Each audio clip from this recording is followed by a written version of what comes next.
Senator John McCain, who served the United States in both the military and in Congress, has died. His family says he passed away this afternoon at his home in Arizona after a year-long battle with cancer. Ryan Nobles reports on his life and his legacy.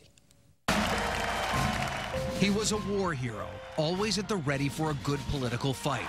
God bless you and God bless America. A statesman with a reputation for siding with his conscience. Senator John McCain led a life of duty and service. There's nothing nobler than serving a cause greater than your self-interest. Born to two generations of admirals, McCain graduated from the Naval Academy and later trained as a pilot. At age 30, he saw his first combat during the Vietnam War. On his 23rd mission in 1967, a missile hit his plane. He ejected, was captured, and spent more than 5 years as a prisoner of war.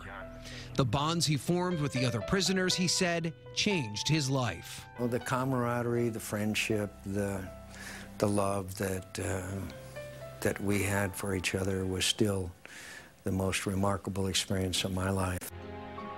In 1973, McCain returned home, physically disabled, hailed as a war hero. Upon retiring from the Navy in 1981, he relocated to Arizona with his second wife, Cindy.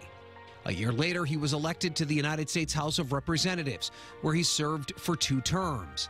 In 1986, McCain won a seat in the U.S. Senate and held it for more than 3 decades. The thing I liked about the Senate, if there's an issue up on the floor of the Senate, I can go down and talk. I can go down and propose an amendment. I can go down and, you know, sometimes I can go down and make a fool of myself.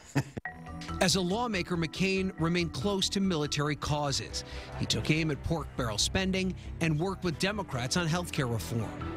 At times, his willingness to buck the will of his own party earned him a maverick reputation. Be strong, have courage, and fight. In 1999, he announced he was running for president, but ultimately endorsed George W. Bush. In 2008, he earned the Republican Party's presidential nomination. His Straight Talk Express bus became an emblem for his campaign as it crisscrossed the country, selling voters on tax cuts, national security, immigration reform, and health care deregulation. But he lost the race to Senate colleague Barack Obama. Then came the Trump presidency. McCain surfaced as one of Trump's most outspoken critics and part of the so-called Fearless 5 GOP senators who defied the president during his first year. But at a time of great political turmoil, McCain had to face his own upheaval.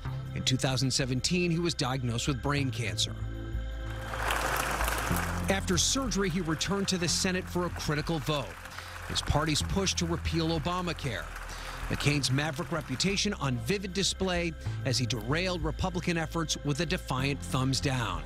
A dramatic last chapter for a man finally free, as he said, to vote without reservation. Our reputations, our character, are the only things we leave behind when we depart this earth. John McCain, a naval aviator and senator who embraced his destiny and led a life of national service. And just within the last 10 minutes or so, this tweet from President Trump: deepest sympathies and respect go out to the family of John McCain.